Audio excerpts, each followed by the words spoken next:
नमस्कार दोस्तों, स्वागत है आप सभी का हमारे इस यूट्यूब चैनल पे जिसका नाम है शास्त्र ज्ञान। आप सभी का फिर से अभिनंदन, आभार। और माँ सरस्वती जो संपूर्ण कला की देवी है, जो वीणा को धारण करे हुए हैं, जिन्होंने श्वेत वस्त्र को धारण करा हुआ है, तो ऐसी माँ को नमन करते हुए, उनकी आराधना करते हुए बढ़ते हम अपनी वीडियो की तरफ। तो आज मैं आप सबके समक्ष जो विषय लेकर आया हूँ कि किसने किसका वध किया, और इसी के बारे में थोड़ा सा हम चर्चा करेंगे। तो सबसे पहले हम यहाँ चर्चा कर लेते हैं। ताड़का नाम की जो राक्षसी हुई, उसका वध भगवान श्री राम ने कर दिया था। और रामायण के अनुसार जो ताड़का थी, उसका विवाह सूंद नाम के राक्षस के संग हो गया था। और आगे चलकर जो ताड़का थी, इनके भी 2 पुत्र उत्पन्न हुए। तो इनके पुत्र थे सुबाण एवं मारीच। और रामायण के अनुसार मारीच ने सोने का हिरण का रूप धारण कर लिया था, जिसको देखकर माँ सीता ने भगवान श्री राम को उसको पकड़ कर लाने को कहा था।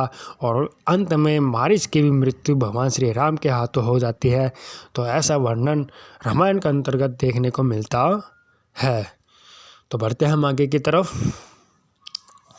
तो यहाँ लवणासुर नाम का जो राक्षस हुआ, उसका वध शत्रुघ्न ने कर दिया था। तो शत्रुओं पर विजय पाने के कारण इनका नाम शत्रुघ्न पड़ा। और नेक्स्ट यहाँ बात करेंगे तो भीष्म पितामह श्री हुए, तो उन्होंने विराट नरेश के पुत्र उत्तर का वध कर दिया था। ऐसा महाभारत में वर्णन देखने को मिलता है हमें। तो बढ़ते हैं नेक्स्ट। जो भीम हुए, उन्होंने दुशासन के जो पुत्र हुए दुर्मासन का वध कर दिया था। और महाभारत के अनुसार भीम ने प्रतिज्ञा ली थी कि दुशासन की छाती से लहू निकालकर द्रौपदी के बाल को सींचेंगे। और अंत में भीम ने अपनी इस प्रतिज्ञा को भी पूर्ण कर दिया था। ऐसा महाभारत में देखने को मिलता है। तो बढ़ते हैं हम आगे की तरफ। तो नेक्स्ट यहाँ चर्चा करते हैं। तो अर्जुन ने दानवीर कर्ण का वध कर दिया था। जो कर्ण थे, वो पांडव के ज्येष्ठ भ्राताश्री हुए। और महाभारत के अनुसार दानवीर कर्ण अपनी दानवीरता के लिए जाने जाते हैं। तो उनकी दानवीरता की यहाँ चर्चा करेंगे। जो इंद्रदेव थे, इन्होंने ब्राह्मण का रूप धारण करके कर्ण से उनके कवच और कुंडल दान में ले लिए थे। और जिससे प्रसन्न होकर इंद्रदेव ने कर्ण को एक दिव्य अस्त्र प्रदान कर दिया था, जिसका प्रयोग कर्ण ने घटोत्कच के ऊपर करा था। अंत में घटोत्कच की भी उससे मृत्यु हो गई थी। और दूसरी दानवीरता की यहाँ चर्चा करेंगे हम। तो कर्ण की मृत्यु से पूर्व भगवान श्री कृष्ण और अर्जुन ने ब्राह्मण का रूप धारण करा। और भगवान श्री कृष्ण ने वो कर्ण से भिक्षा मांगी, तो कर्ण ने उनको सोने के दान भिक्षा में दे दिए थे। और भगवान श्री कृष्ण ने अर्जुन को उनकी दानवीरता से रूबरू करवाया था। तब से इनको दानवीर कर्ण के नाम से जाने जाते हैं। तो नेक्स्ट आगे की तरफ बढ़ते हैं हम। तो आगे यहाँ चर्चा करेंगे। तो युधिष्ठिर का अर्थ होता है जो युद्ध में स्थिर हो। और इन्होंने अपने मामा श्री शैल्य का वध कर दिया था युधिष्ठिर ने। तो नेक्स्ट हम बात करेंगे नकुल और सहदेव हुए। तो इन्होंने मामा श्री शकुनी का वध कर दिया था, दोनों ने मिलकर। तो थोड़ी सी चर्चा करेंगे हम यहाँ। तो इनके जो पिताश्री थे, वो थे सुबल, और माता श्री सुधर्मा, शकुनी की माता श्री हुई।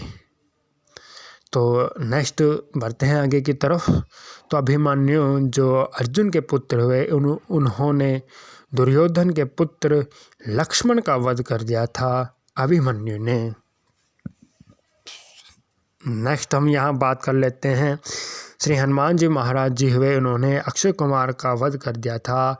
और अशोक वाटिका में जब ये फल खा रहे थे हनुमान जी, तो सबसे पहले रावण के पुत्र अक्षय कुमार का ही वध हनुमान जी कर देते हैं। तो बढ़ते हैं आगे की तरफ। तो नेक्स्ट यहाँ हम चर्चा करने जा रहे हैं। तो लक्ष्मण जी हुए, तो इन्होंने अतिकाय नाम के जो राक्षस हुआ, उनका वध कर दिया था। बढ़ते हैं आगे की तरफ।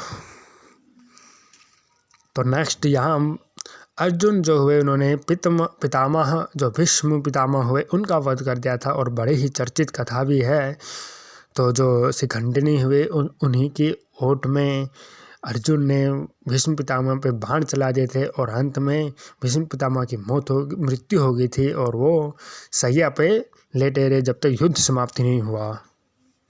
तो बढ़ते हैं हम आगे की तरफ।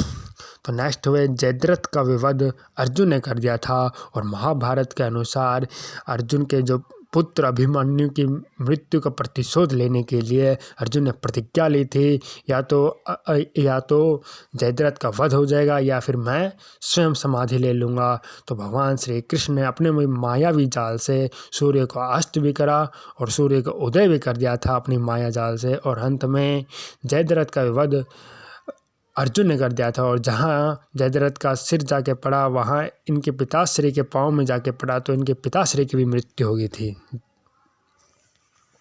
तो बढ़ते हैं आगे की तरफ। तो पौंड्रक का वध भगवान श्री कृष्ण ने कर दिया था।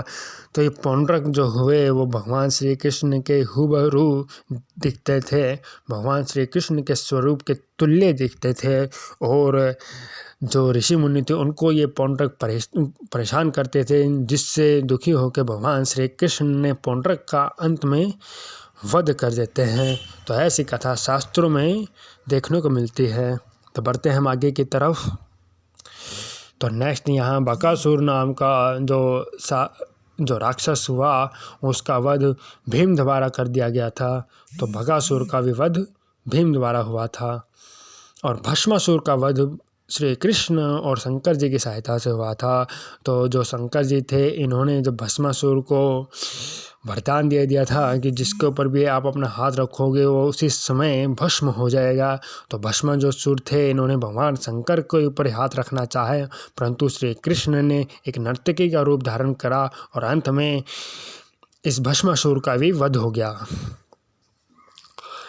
बढ़ते हैं आगे की तरफ। तो गजमुख नाम का जो असुर था उसका वध श्री गणेश जी ने कर दिया था, और जो एक गजमुख का जब वध हुआ तभी से श्री गणेश जी महाराज जी की जो सवारी है वो मूषक के रूप में जानी जाती है। तो बढ़ते हैं आगे की तरफ।